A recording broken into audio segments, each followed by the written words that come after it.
And then through building personas is where you can start to get more information about what some of those biases might be and how you start to speak to some of those things, right?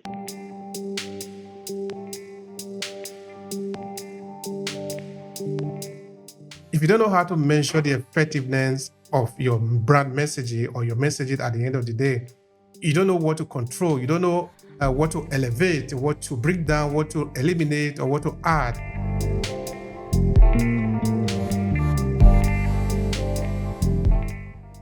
There is the scientific component of it, of getting into the science of why those things are happening. And if you were to dig into it and break it down, you could dissect that and figure out, okay, this is why this is working. This is why these things are resonating with your audience. This is why your brand is so good and why it seems to be going in the direction that it's going.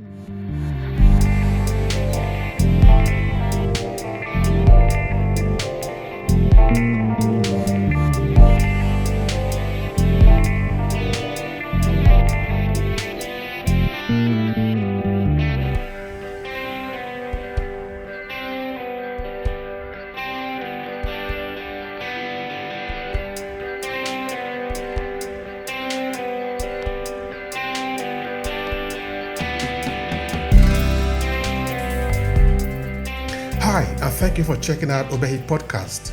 We encourage people to own their story and share it with the world to expand their purpose. Before we start this presentation, I have something to quickly share with you. Are you a purpose-driven entrepreneur? Do you want to cut across the noise and attract your ideal client by leveraging your own story? Then pay attention. I have a signature program that can help you own your story. A 5-step transformative journey to reshape your professional and business narrative for success in less than 90 days. And it's available at academy.aclasses.org/story. This is what we have understood. Storytelling is the most powerful instrument known to man. And this is what that could mean to you. You can either own your story and use it to advance your purpose in your business and professional life, or someone else will do. The choice is yours. Now let's get started with today's episode of the Obehi Podcast. Thank you, Obehi. Great to be on your podcast. So my name is Brandon K. Richard, and I operate as a fractional CMO and e-commerce director, specializing in SEO, search engine optimization, and CRO, conversion rate optimization. And my approach leans heavily into psychology and data. My path into marketing was really unorthodox, and I've worn several different hats over the years. My degree is actually in architecture, and I minored in psychology. I ended up doing an internship for WordPress and then started managing websites on the side. And then I spent several years as a full-time e-commerce webmaster and designer, overseeing websites that did multi-million dollars in D2C sales. And I've also worked at an events agency designing experiences for some of the largest brands in the world.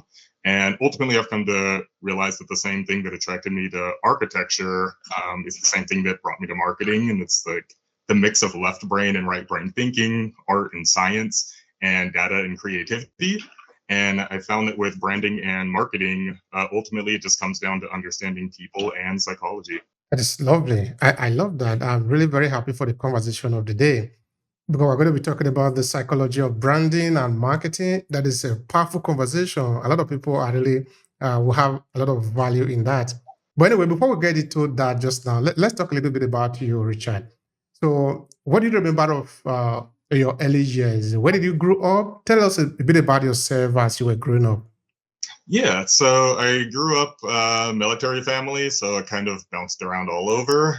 Born in Texas in the U.S., didn't spend much time there after I was born because both my parents were military, so I traveled quite a bit. I lived in Germany for a couple of years. That was my first experience traveling abroad and getting to live in another country, and that was really eye-opening. I was like 7 years old to 10 years old, so it was just really cool to see that and experience another culture. And within the U.S., I've moved around quite a bit as well. Ended up going to Clemson University in South Carolina, where I did my last couple of years of high school. I went to 3 different high schools in 3 different states. And so ended up going to Clemson for architecture. And that's kind of what brought me to kind of what I went into in the intro, just this interest in design, interest in creativity, interest in kind of data, and ultimately interest in psychology. All right. That your interest in psychology is important now because, of course, that is dominating the entire conversation today. That is looking at psychology in branding and marketing. But how did you get into psychology? What was the thing that actually interested you in psychology? So there's like a few different things. Early on, I just kind of took an interest in it before I even really knew what it was called. It was more just an interest in people and behavior. I always observed the people around me. And when I was a baby, my mom would even say I just had my eyes like huge open, kind of observing everybody, and just kind of looking around and kind of paying attention to mannerisms and behavior. And it was just always something that I found interesting. And as I got into architecture, that was something just people always said I could draw and was good at math. And then I was always really interested in buildings as well. And there kind of became this overlap between the two of there's something so human about the built environment and about architecture. And when I was traveling, I would see that in the architecture, you could see the culture reflected. You could see the differences in the people and the history that built these structures. And something about that just spoke to me. And so ultimately, when I got to school and honestly going to college and all of that was a new experience for me. My family was military, so it's first generation. I didn't really know much of what I was doing. I just knew I had this interest in architecture and people, and I ended up combining those into a major in architecture and a minor in psychology, which didn't necessarily go together, but those were just two things I was interested in and decided to pursue. All right, that is great. Now, the first question, what is the psychology of branding? Let's take that part first. Yeah, all right, that's a good one. So I guess there's quite a few ways that you could define it, and I guess part of it is how you define branding. And there's a few different schools of thought around that. There's Marty Newmar, who says it's more like a person's gut feeling about a product or service. And I think that there is a lot of truth to that. And the kind of important part is it's a person's gut feeling. It's this idea that it's not what you say it is, it's what they say it is, right? It's in the minds of the people. And so when it comes to the psychology of branding, that's really the crux of it is what is the relationship between a company and a business and the person that it serves. And that's not just the people that it serves as customers, but the people that work for the business as well, right? The people in the ecosystem, the partners of that business that just kind of exist to help that business as well. So all of the people that surround a business, there's psychological components that play into that. And when we think about something like branding, which isn't purely logical and isn't purely emotional, right? It's creative and it's data driven, and it's something about connecting with people, resonating with people, and getting into that human factor. And I've heard you speak a lot about like storytelling, and that's a big part of branding and telling the story of the brand and making that human connection, right? And the way that you deliver that, the words that you use, the emphasis, the visuals that accompany that, and who it's targeted at, all of those things are extremely important. And that becomes part of this sort of idea of the psychology of brand. Now, when you are looking at a brand, any type of brand that is out there, okay, the famous suspect will always be there. Maybe you are looking at Nike or looking at Apple. How do you go to sort of try to decode the psychology behind the construction of that brand? What do you pay attention to? So if I have to break it into sort of three basic components, and this is something I've thought about a lot over the years, I'd say one is the context. This is sort of the environment or the ecosystem in which that brand exists. This is all of its competitors. This is all the partners. This is everybody in its pipeline. If it's vertically integrated or not, it's all the companies that serve that business. So where does that business exist? It's what market is it in? What country is it in? And who does it serve? So the broader context around that business is important to understanding the brand. The next thing is what I would call the understanding. And these are usually the more concrete things that we might acknowledge about a brand or business. So this is the logo, the name of the business, the products and the services, the color scheme, what kind of visuals they might use, their tone. So things that we can all look at and agree and say, that's Apple, that's an Apple product, that's an iPhone, that's Nike, that's the Nike swoosh. There's no disagreement on that, right? There's an understanding about what that brand is. And the third component is what I would define as meaning. And this is something that varies. It's different for each person. So some people love Apple, some people hate Apple. Some people think the products mean great usability and high status. Some people think it means a closed ecosystem, right? So it depends on who you're asking about what the meaning of the business or the brand is. And that's kind of that third core component. So when I'm thinking about a business and I'm thinking about a brand, kind of in a nutshell, those are three different areas that I kind of look at to sort of think of how this brand exists. What is the broader context? What's the understanding within that context? And what does that mean to different people? All right. Thank you so much for that. Now, we're looking at an average business person, an entrepreneur who is setting up his or her brand. Now, this individual here doesn't understand the psychology of branding, but yet he or she want to set up the branding anyway, because of course some of the detail that you are explaining here, many people will never understand that, but it is set up the branding. What I'm remembering now is a book that I read a couple of years ago. The book is titled "The Science of Getting Rich" by Walter Wallace. That book, I think it was written in 1910. So Wallace was saying at the point when he was of course, continuously repeating the fact that there is the working of money, how you make money, there is a science behind it. Whether you know it or not, if you do it, you will get the result.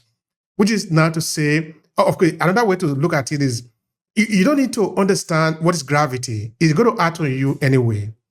You don't need to understand, because if you doubt it, maybe you climb to like a 10-story building and jump down, then you will, of course, understand only that you will not live to tell the story.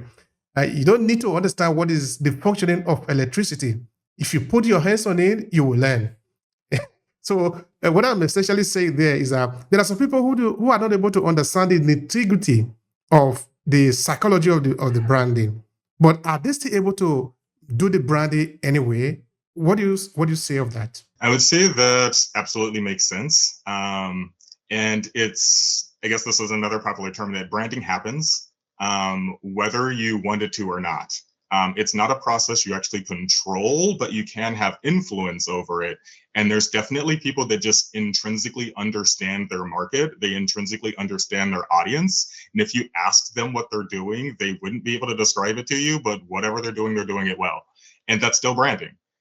There is the scientific component of it, of getting into the science of why those things are happening. And if you were to dig into it and break it down, you could dissect that and figure out, okay, this is why this is working. This is why these things are resonating with your audience. This is why your brand is so good and why it seems to be going in the direction that it's going. But the person at the helm might not have that kind of insight and understanding of it. However, a lot of times the magic happens when you get both. And I've seen a lot of brands where it starts out in that former category to where they're like, we captured lightning in a bottle and it's working and we don't know why, right? And it's like, how do we keep this momentum going? How do we retain this without ruining it and making it feel forced or like something that they're trying to like force through without it feeling like supernatural or organic, and still make it feel like part of their authentic brand. And that's where this part of understanding like the people and the science behind it, and sort of understanding these are the things you're doing and why, and here's how you can kind of stick to that in sort of a roadmap without being too strict, again, so that you're influencing the process, but you're not controlling the process. Okay. Now I'm thinking, of course, you would recommend us people need to understand the workings of the brand before they can work with it, which of course it makes sense, because if you don't know how to measure the effectiveness of your brand messaging or your messaging at the end of the day, you don't know what to control, you don't know what to elevate, what to bring down, what to eliminate, or what to add. You are able to know this if you understand the workings of the mechanism of your brand. But for somebody who do not understand that, okay, let me put it this way. Let me reframe that. For somebody who want to set up a branding or who want to do the branding of their business or their company, where should they start from? What are these different components that need to be put in place so that you add one, add the two, add the three, then everything starts piecing together? What do you say about that? So overall, if I would say where somebody should start, and there's definitely different levels of depth that you would need to go into, and I'll try not to go too far into the weeds from the start, but it helps to understand the broader context, for one, and that's this idea of behavioral economics. And it's kind of what you alluded to earlier, that like there's a lot of psychological elements that affect money and affect the economy, right? And behavioral economics is sort of this idea in this study of how people make decisions, and it combines insights from psychology, sociology, and economics. And this is a huge fundamental part of starting to understand brand psychology and then branding and then marketing, of kind of grasping some of these concepts. And one of the big ones is this idea of like logic versus emotion, and just realizing how much decision making comes from emotion versus logic. We all like to think we're super logical, but the quicker we understand that that's just not the case, and a lot of decision making, particularly in business and our buying choices, are not completely logical. A lot of them are very emotional and based on more or less snap judgments that we have to make. And part of that is understanding the context of the world we live in now. There's so many options, right? There's so many brands, there's so many products, there's so many services, everybody's selling, everybody's pitching stuff at you. And it's hard to grasp all of it. It's too much information overload. You hear that term a lot. And so a lot of these shortcuts that we have, these emotional shortcuts, or basically the system one thinking, which I'll go into, is something that helps us make decisions in this context of everything that's being thrown at us. And that plays into branding, because branding becomes a shortcut. If you see a bunch of products on the shelf and you know or you like a particular brand and that resonates with you, it limits the amount of cognitive load, right? You don't have to go through so much processing to figure out which one you want to go with, right? It limits that decision making so much. It's why branding becomes, or one of the reasons branding is such a big asset. And so that fundamentally understanding why would you want to build a brand, right? And understanding what a brand is, and then how it helps the customer. It helps in their decision making because they're presented with so many options, so many things other than your product and services, all of your competitors and all of the adjacent businesses as well. There's a million other things that they could be doing, and you have to be able to stand out by creating a visual identity, a message, a voice, all of these things through your actions, etc., that resonate with them, to where whether it's on the shelf or online, they see your name, they pick you out, right? So understanding that broader context, that the way we make decisions is largely through these snap judgments, and it goes into Daniel Kahneman, who recently passed this year, so RIP. But his book, Thinking Fast and Slow, and it talks about fast and automated thinking, which is that system one, less energy, less effort, but it can lead to some snap decisions that might not always be desirable. And then you get system two thinking, which is slow and logical, very analytical and good for analysis, but requires a lot of efforts and can sometimes leave you open to blind spots. And so when we understand these two systems of thinking and how people are navigating the world and understanding our product and services, that's at least a good foundation to start moving forward, to figure out, okay, where can you start getting into some of the strategy, which I can go into next, and then the tactics, specifically of applying psychology to branding and marketing. Thank you so much for that. Okay, we'll get to behavior economics just now, because you did make mention of that. I will ask you a question to that just now. But first, I'm trying to understand, when you look at the different brands out there that we see, of course, there are many of them that are really very big ones that people cannot mistake. For example, you cannot mistake Apple for Coca-Cola. They are not the same thing. Pepsi and Coca-Cola, even though they are both drinks, they are different. They don't represent the same thing, the same message, and the same branding.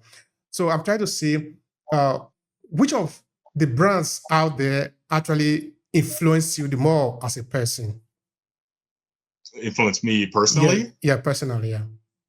Oh, that's a good question. Off the top of my head, I would, and I know some people might judge this, but Google is a big brand that has a lot of influence, particularly through YouTube. Like I said, what my degree is in architecture, right? So a lot of the things that I've learned about branding psychology, a lot of these are not psychology necessarily, marketing psychology more specifically, but applying these things to marketing and branding and even web design, web development, e-commerce, all of these other areas came from online learning and learning after I did, or after college, right? And YouTube was a big part of that. I did a lot of stuff on YouTube University, discovering books, discovering things that I was interested in, finding podcasts. It was just this big source of information to where YouTube became this thing that like really had a big impact on my life because it changed the trajectory. Like I don't practice architecture because I ended up going in this other direction with the skills that I'd gained with the design and psychology, and being able to learn all of these things and having this ecosystem of free content, especially coming out of school when I was pretty broke and didn't really know, have much of a direction. That was really helpful. So that's definitely a brand that's had a huge impact. Another one along those same lines is The Future.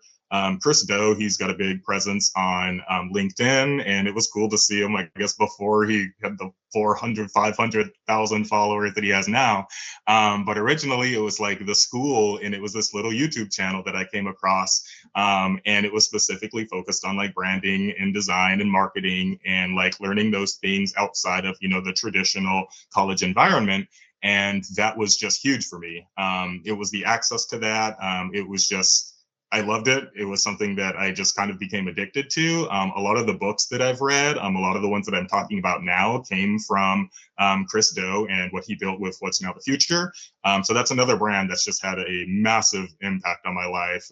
So yeah, huge shout out there. Crystal, I follow him too because he's a guy that I respect a lot. Of course, all the other big name that you made mention of there, they cannot be mistaken in the room. In fact, that is why they are actually the brand, the good example that we can look out to, because they have perfected their messages and their color, not just the color. I understand that when people are talking of branding, they are usually often looking at the logo, but logo is not actually the message. The message is actually hidden inside it. Okay. Anyway, that is just by the way. You were making mention of behavioral economics or behavioral economics. Could you share maybe what are some of the bases, what are the fundamentals of behavioral economics, so that somebody who probably hearing the term for the first time can have an understanding of it? Help us. Yeah, absolutely. So one of the big concepts is this idea of the two orders of thinking. So that's system 1 and system 2. So understanding that, there's this fast automated process and then this slower, more logical process, and understanding which plays a role when. And then another big part of that is understanding where the problems occur with that. And a lot of times the problems occur when that system 1 fast automated thinking takes over when it should be, your methodical long analysis thinking.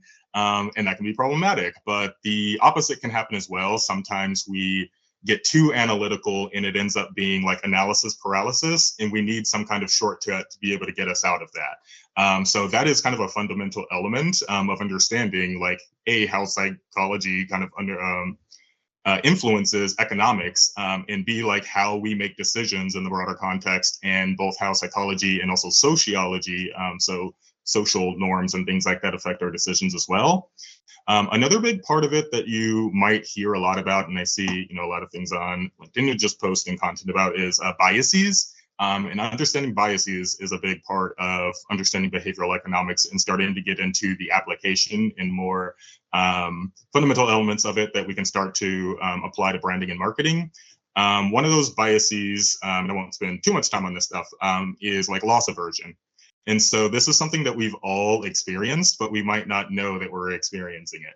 And so if there's been several studies on this, but if I were to offer you the same odds of, hey, you bet $1 and you can make $1, or you would lose $1, then what would you take that bet? If I bet $1, I will lose $1. If you can bet $1 in your odds, if I ask you a question, or so hypothetically, and you get it right, you would make $1, but if you get it wrong, you would lose your $1. Would you take that bet? Yeah, I would bet it, because for me, $1 is not such a huge amount of money, so I can actually risk it for anything. Just speaking for the moment now. Okay. Yep. And now if I up that to $10,000, is it different? It's going to be different. I'm going to have a good reflection of that because of the what I risk losing, Yep, absolutely. And so if I change the odds and I say, okay, you bet a certain amount. If you're right, you gain $50,000. If you're wrong, you lose $10,000. Are you more likely, hypothetically, to take those odds? Well, more or less, but I'm really going to think about that depending on how much I have left with me. So maybe, for example, I have only that $10,000 in my bank account. That is all I have. I'm going to be very careful, even though what they're offering me is going to be significantly high. But say maybe, for example, I have like $100,000 or $200,000, then I can say, okay, well, even if I lose that, is as I'm still going to be fine. So, but if I get $50,000, it's going to be definitely fine for me. I know that I'm not living between life and death, so that is going to influence my decision on whether or not I'm going to take that bet. And no, I'm so glad you said that, because ultimately that's really what just drives our decision making. Is it's what you kept saying. It's the fear of the loss, and that's really the concept of loss aversion. Is that people are more afraid of loss than they're attracted to gain.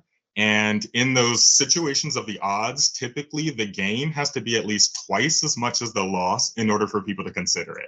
So if you say, hey, you either gain $1 or lose $1, a lot of people actually will just say no, because they're like, why? Gaining $1 doesn't do much for me, but I don't know, I might lose this dollar, use this dollar out for something, whatever, right? Like, why would I want to lose my dollar just to gain one? But if you say, hey, if you lose $1 or gain $2 or gain $5, it's like, okay. Like, yeah, maybe. And that thing, depending on like you said, the context of how much money you have and how much money is on the table, right? And so ultimately, the way that this plays a role in branding and marketing is in messaging. It seems odd, but just a simple change of saying something like save 15% can be different than saying get 15% off. So get 15% off implies a gain, but save 15% implies you're avoiding a loss, right? And those little small changes can actually have an impact. Again, not always, and it's contextual, but it's an example how loss aversion, you'll start to see this in messaging that you see out there where some savvy marketers will really key into that, right? It's like, focus on not what they have to gain from the product, but what's the risk? Like, if you don't do this, what's at stake? If you don't take our weight loss thing, what's going to happen to you? You might get this heart disease. You might get that. You might get all of these things, right? What's the risk? Rather than just saying, hey, you'll get into shape.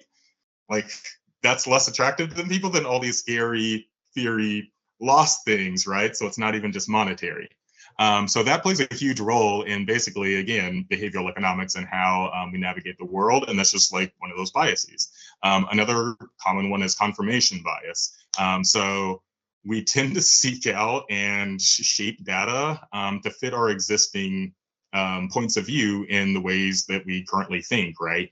And a big way that with doing stuff in SEO that I often see is this affects the way that people search for stuff.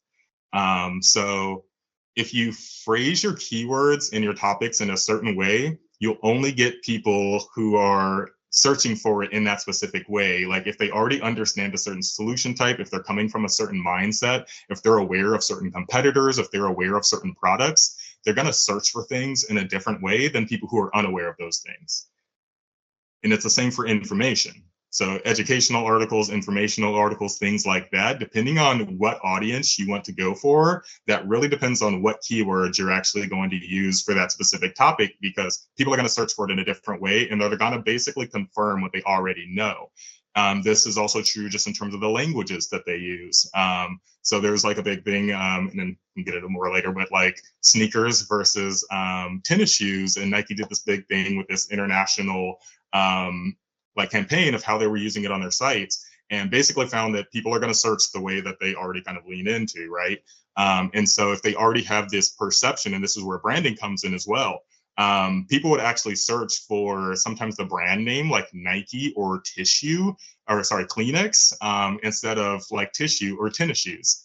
And that's basically this bias that's already like, they think this is the solution to the problem already, right? They already go into it with the bias. So that's the way that they're searching it. But in actuality, what they need in the Kleenex case is something to blow your nose. You need a tissue, not a Kleenex.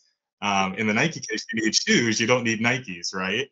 So sometimes the brand name becomes a supplement for the products. And then the way that people search for that is informed by the ecosystem and how much they hear that and how much they start to associate that product with whatever their need is, right? And there's different levels of this depending on how far or far along in the buyer's journey they are. If they're not aware of their product, there's just different forms of that are more specific, just depending on exactly what they're searching on, whether it's weight loss supplements or whatever it is, like cruises, etc. It's just like people have these ways that they search for things that are already based on their like preconceived notions about that thing. I don't know where I heard this, but somebody was saying that sometimes when you are talking, people hear what they want to hear. That sometimes people already, of course, maybe not in other situation, but that there are some times that you are saying something, but what the people are hearing is different from what you are saying. Now, I'm trying to see now this bias of the client, the person who is consuming the information, if the person who is making the communication to them, because communication now will be very complex because people will think that what you say is what you are communicating. But there is a lot that you are saying that you are not really verbalizing. So that the communication that you are saying is not really, only a few percentage of it is coming from your mouth. Now, I'm trying to imagine now, if the person who is communicating as a business understand all these dynamics, how are they going to play with it so that they can get the customer to feel that they are winning, that they are deciding, then the customer, but they're actually playing to the game that they be set up for them. I don't know if you can say anything about that. So yeah, that starts to get into I guess specific tactics, and a big part of that that I like to lean into is Maslow's hierarchy of needs, in starting to understand the actual customer, and not necessarily in the context of the business, which I think is a common mistake. Maslow's hierarchy of needs essentially goes through 5 different categories of universal human needs. And the more that marketers can understand these, the more that it just gives insights into your audience and the people that you want to serve. And then that starts to give more insights once, like I use these, I like to build personas. And then through building personas is where you can start to get more information about what some of those biases might be and how you start to speak to some of those things, right? So once you understand the context and the background of where a person is coming from, you can start to think of what kind of biases might be influencing their decision making, right? And so with Maslow's hierarchy of needs, it's basically a pyramid that starts at the bottom level, and then you work your way up. And the idea is that the more you meet the needs at the bottom of the pyramid, the more you are able to work your way up and start to meet the needs higher up in the pyramid. And so at the very bottom, you have physiological needs. So these are things like food, shelter, water, sleep, air, health, clothing, and warmth. And you'll see different products and services that serve these. There are things like food and beverages, and bedding, toiletries, health care, apartments, and hotels. The next level up is safety and security. So this is the protection of physical safety, financial security, mental health, and emotional well-being. These are things like fire alarms, smoke detectors, security system, insurance policies, fraud protection, self-defense training. Those are kind of things that meet those needs. Next, you have love and belonging. So this is like romance, friendship, family, love, affection, socialization. For that, you have dating apps, you have group trip packages, you have cologne and perfume, you have matchmaking services, you have membership clubs, things that make people feel like together, right? Things that make people attract other people, things that kind of inspire kind of unity and like social activity. Next level up, you have esteem needs, and these are self-esteem, status, prestige, superiority, confidence, glory, achievement, respect, all of those kind of things, feeling good about yourself. So you have things like jewelry and luxury clothing, luxury vehicles, even social media, country clubs, things like that offer like status, as well as like pedigrees and people who do it more in an academic sense. So it's not just in a monetary sense, right? And then at the top of the pyramid, you have self-actualization needs. So these are self-fulfillment, realizing your true potential, morality, creativity, lack of prejudice, and purpose. And for that, usually have things like self-help books and meditation apps, educational apps, universities, churches, therapy, things that are more in that category. And so when I'm building personas, and there's several different categories that I go through, but it's demographic, psychographic, and then obstacles and needs. And going through those needs and not thinking of the needs of your customers in the sense of what you offer. So it's like, you offer gym equipment or something that's like they need to work out. It's like that might not be the thing, right? So really analyzing people from these fundamental needs, and you'll notice that a lot of times businesses meet more than one of these needs with different parts of their products or services or at different parts of the journey. So that's where you start to align different parts of the experience with these different parts of where your customer is at in terms of what they're looking for at the time. And just basically, depending on the complexity of the business, a lot of times you will meet more than one of these needs at different phases. And being able to meet your customers where they are is extremely important. So I use this as a fundamental element to really get down into like, how do you start to understand your customers, build out these personas, and then use data to inform that. And then based on that, you can say, okay, now we have an idea, this clearer picture of who this person is. These are the biases that might inform them. And then you actually start to test that. So those things I said earlier about save, this percent versus get this percent off. If you have this theory, then you can actually start to confirm that by doing testing with your messaging and put that out there and do an A/B test and say, this checks out. That worked better than that, right? These people are motivated by this. They're motivated by bulk. They're motivated by discounts. These ones are motivated by more family things and more like messaging like that, right? And you can start to parse those things out and measure those things and really start to have the data to support the psychology. Thank you so much for that. There is a lot of value here today. I really appreciate your presence here and the sharing. This is really very important for us. Thank you so much. Before, you were making reference to System 1 and System 2. Okay, of course, you did explain both of them, but I'm sort of asking your opinion. Which one should we link to, if should we even link to any one of them, and why? Ooh, that is an awesome question. It ultimately depends. And actually, I wish we had more time. There's like a whole set of what are called tools of influence, which are a big part of understanding that. And there's ways that these things can be used ethically and unethically, and there's ways that you can protect yourself from that. And in practicing and using some of these things, there are definitely ways that you like it's just not ethical. It's not the right way to go about it. And it's unfortunately something you see with a lot of scams and cons and things like that, of people who've understood some of these concepts and don't use them in the right way.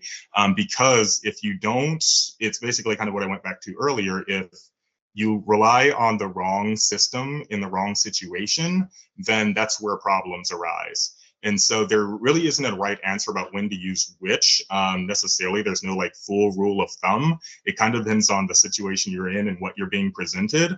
Ideally, for our survival, we often do need that quicker, the System 1 thinking. Like we can't survive without that. Otherwise, we wouldn't get anything done. Like we'd be sitting there thinking about every single decision we have to make and weighing all of the odds and all of the options, and it's too much for us to actually do. So in most cases, we do tend to rely on that System 1 thinking more often than we think. Just a lot of our decisions throughout the day that we don't really have to spend energy on are things that are just happening automatically, right? So I would say by default, we typically rely on that system, and that's where it can get us into trouble if we don't know when to let that other system kick in and say, hey, I'm seeing some of these signs that this person might be trying to manipulate me or might be trying to get me to do these certain things using some of these tools or whatever, and some of these tactics. And we've all seen them on websites. For example, if you see the for sale, but the item is never like full price, that's one of those things where it's like, okay, are they using this technique called anchoring that's making me use my first order thinking to say, oh, that's the full price. Let me jump on this and get it for the sell price. But if you wait, the price never changes. That's not the actual price. They just show it as a markdown, right? And so that's a thing that I don't know with a lot of courses and things like that, that you'll see pretty often. And if you don't know to have your first order thinking take a step back and that second order thinking kick in, that's where the issues happen. However, if it's a legitimate sale, you need that first order thinking to kick in, or you're going to miss the sale, right? If it's something you really want and the value's there and the discount is worth it, then you need that first order thinking to say, hey, I don't need to overthink this. This is a limited time offer. I only have a certain amount of time to do this. There's a limited quantity and I want to get in. I trust this brand. I trust this product. I trust this person. I'm just going to go for it and I'll ask questions later, right? Like we need to be able to do that too. As you were explaining, I have a thought. I want to explain it, then I want your opinion on that. This is from a book that I wrote a couple of years ago. I titled the book Finding Your Life Purpose. So in this book, at the point, I was making reference to the subconscious. And I refer to subconscious as a super hybrid database, which is, as I was explaining it, I believe I still see it like this today, that it have the record of the entire human being, which of course we are tapping into. Because take a simple instance, for you to know that you are going to eat this thing, you call food, for you to experiment, to know that this is food. Your lifespan is not enough to do that kind of experiment. So you just need to believe on the story that you have been told. Of course, you test it, it's good for you. You say, this is good, you eat it, it is good. Your mother give you food in the night, it's dark. You don't suspect your mother. You eat because it's your mother. You know that it's not going to hurt you. So in this story, I was sort of giving an instance. I say, now, let's imagine an antelope who is going to the stream to take water. Only that the antelope, as it's getting near to the water to take, is realized that there is a lion that is nearby. I say, now, let's take the time, let's freeze the time, let's examine what is happening. The antelope is going to make a decision, and this decision is going to be very fast. Not only that, it's going to be very fast, it's also going to be very accurate. I say, why? Because if you make mistake, it's going to die that instant, that day. So talking of this system 1 and system 2, and this subconscious and the conscious mind, how do we explain that? In that this is a very fast situation. I'm just freezing it so that we can examine it. What is your take? I think that's a great point. Because a lot of this is evolutionary, and it's exactly what you said. A lot of it comes from literally survival instincts. We initially had to make a lot of snap judgments really quickly, right? We saw the factors in the environment, and we had to decide what to do in order to survive. And that's where a lot of these things come from, and why we see it even in a lot of animals, right? Because it is a very necessary part of our life and our existence and how we navigate the world. It's just now, it's like the game has changed, and the things we're trying to navigate aren't necessarily always going to kill us, but it's more like what brand to buy, what service to go with, like not wanting to waste money, right? Other things, and obviously there's still bigger factors and decisions that are more impactful, but it's just kind of the game has changed in terms of the decisions we're making on a regular basis, where it's not like a life or death situation. It's more like, yeah, which soap am I going to buy? And so things like that have just kind of changed this mentality to where we used to have to rely far more heavily on that snap decision making, and we're still evolving out of that, but we still need that, because the world hasn't fully changed to a point where we don't need it anymore. And so it really is this kind of balance. And that's where I think just talking about it and understanding those two and being able to realize when you're pivoting between the two. And sometimes you'll be able to buy, like you'll be about to buy something, and you'll just realize like, wow, I just used my like system one thinking there. I didn't even have to think about this. I just grabbed it and I threw it in the cart and I was going to do the thing, right? And then sometimes you're kind of sitting there like, I don't know which one to go. I need to think about why you're doing that. And that can actually help you as a business owner. That can help you get some insights into your customers and the way that they're thinking about your product or service, right? I think that understanding psychology and humans, people, and the role it plays in the economy, in business, and in branding is fundamentally important. Ultimately, business and branding are all about people. We build them, we serve them, they serve us, right? And so it really is this relationship between this entity that's more or less a group of people that has defined itself more or less as business and providing these products or services, and the relationship between them and the people that they serve, right? And so the more you understand about what makes us tick, why we do the things we do, how our economy was formed, and how social norms, as well as just the way that humans are built, are physiological build and our mental build and the mental state, and just the way that we've evolved over time influences all of the things that we're doing now, like we were saying, from those evolutionary things for like survival, and how that's translated into this, first system thinking that we now use for like marketing decisions and buying products and stuff like that, right? So understanding kind of the core of all of these is really fundamental to understanding branding and marketing, and more importantly, why certain kinds of branding and marketing work and for who. And the more you can get a grasp of that, and you at least have peripheral knowledge of how those things work, the more successful you can be at starting to build a brand and a business that really does resonate with people and really does serve their actual needs. Thank you so much for the time. It's been a pleasure here learning from you. Thank you so very much. Yeah, this has been a pleasure. Great talking to you, Obehi.